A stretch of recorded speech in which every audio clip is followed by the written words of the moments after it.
It is a story that spans almost 4,000 years.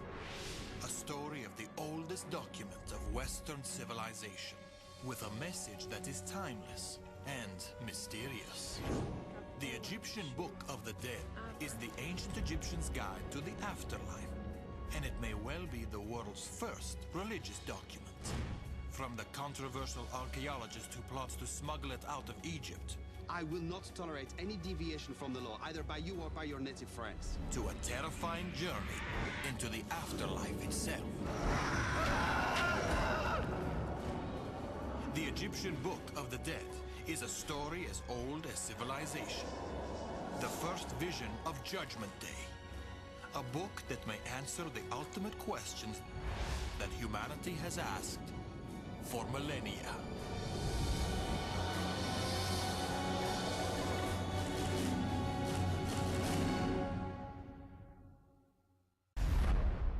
Mummies.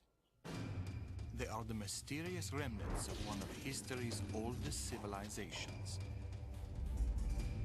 They hint at vast expanses of time and of secrets wrapped deep within their ancient shrouds. They are so familiar, yet so alien. A frightening reminder of our own mortality. Yet a tantalizing promise of immortality. The mummy is only the remnant of a far greater mystery. The tip of the iceberg. The ancient Egyptians believed in a vast and intricate afterlife. Each mummified corpse is expected to resurrect in another world, and there is only one guide to that world: the Egyptian Book of the Dead. It is the name given to scrolls entombed with the mummified dead in ancient Egypt. The Book of the Dead was a kind of guidebook for the deceased, and a book of spells and to aid the deceased in his journey through the afterlife and the process of becoming immortal.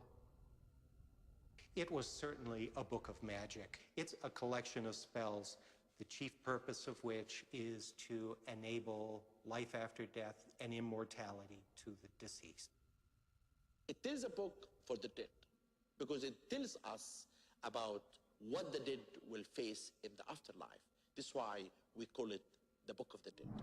It is very important because this is a quest of immortality. Some have said the ancient Egyptians cared more about their life after death than their life on Earth.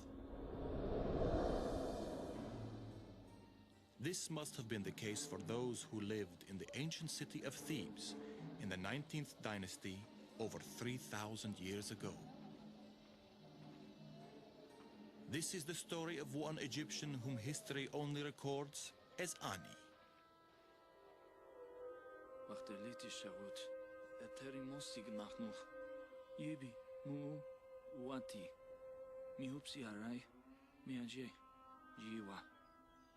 عراي أبارجي حبيبي عري عطا عراي. Ani lived during a high point of Egyptian culture, known as the New Kingdom. From the year 1600 BCE to 1200 BCE, brilliant military pharaohs conquered lands from Nubia to Syria. Pharaohs like Ramses and Seti built enormous palaces and lavish religious temples. Ani enjoys one of the highest standards of living in ancient Egyptian history. It is perhaps only in these historic periods of relative prosperity that a civilization begins to contemplate questions of philosophy, life, and the afterlife.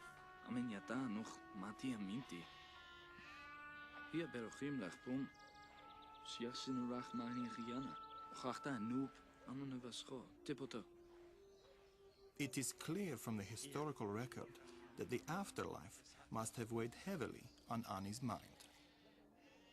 The idea of dying without proper preparation for the next world could jeopardize one's chances for eternal paradise. يخفاخ ونحن حمو وعندنا ناح عنك. وقت الليتي الشغوت Iwas nuha. Nana herit eteri mosig nachnuch.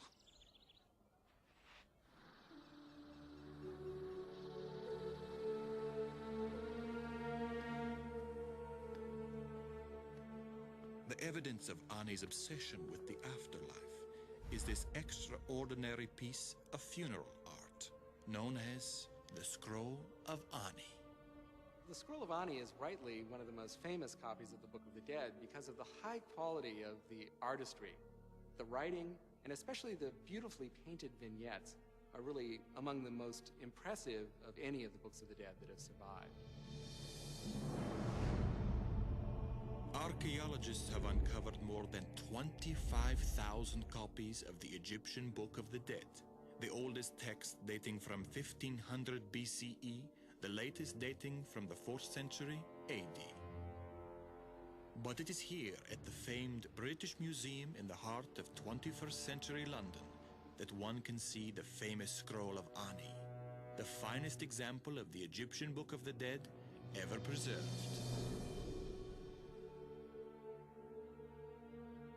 Painted approximately in the year 1250 BCE, it contains 65 prayers and magical spells and over 150 colorful illustrations. This exquisite piece of work is one of the longest scrolls ever discovered.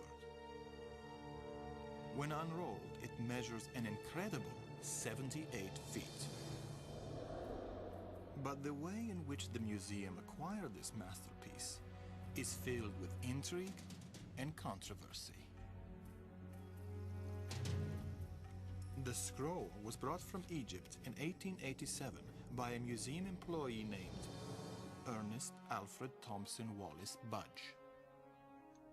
He was a prolific author, writing over 100 books on Egyptology, most of which are still in print. He published some of the first translations of important Egyptian texts. He collected thousands of artifacts that have been acknowledged as some of the finest examples of ancient art. Yet there are those who say Budge was a second-rate scholar, a poor archaeologist, and a cultural thief, acquiring antiquities by any means possible.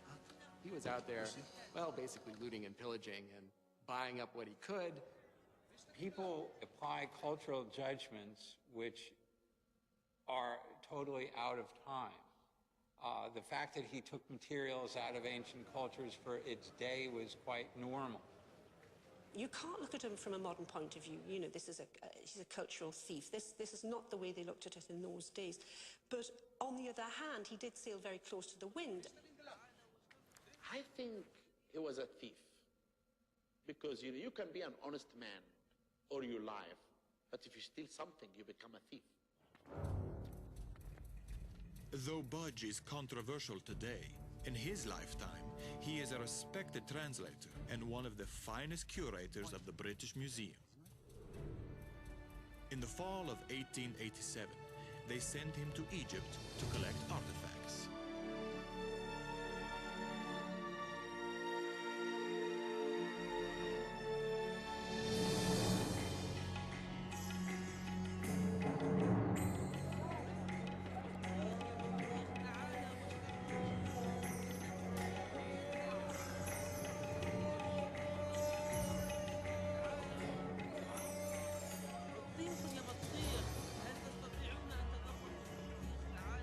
Budge's trip to Egypt is timed perfectly.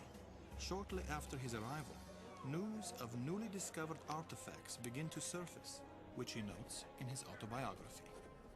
Before I'd been in Cairo many hours, I found that everyone was talking about the discoveries made in Upper Egypt, and the most extraordinary stories were afloat. Rumors of the finds have reached all the great cities of Europe, and there were representatives of several continental museums in Cairo, each doing his best to secure the lion's share.